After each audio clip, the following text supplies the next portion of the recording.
Hi there, Shabbat Shalom from the land of Israel. I just have a super short message that I really felt like the Lord wanted me to come on and share with you. And this is from this week's Torah portion, which is Pinchas, and that in itself, there's a great message in there about Pinchas and all of that, which I posted online. But this is just a little tiny segment from it that we don't often talk about. It's about the daughters of Zelophehad and about turning a no into a yes. And I really believe this is the word of the Lord for some of us today, turning a no into a yes. So the background is that the daughters of Zelophehad, their father died. And at that time, because he only had daughters, they wouldn't receive the inheritance. So they went to Moses and they said, this is not fair. We're asking for our inheritance, even though we're girls, even though we're women. Moses took the case to the Lord, and God said, you know what? They're right. They're right.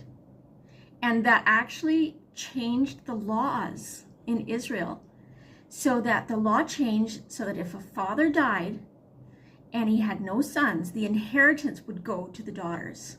And so they received their possession in the land. They received their inheritance because they asked. And it says, you have not because you ask not. Right? The Bible says, ask and you shall receive. And I think that some of us just need the boldness to ask God for a yes.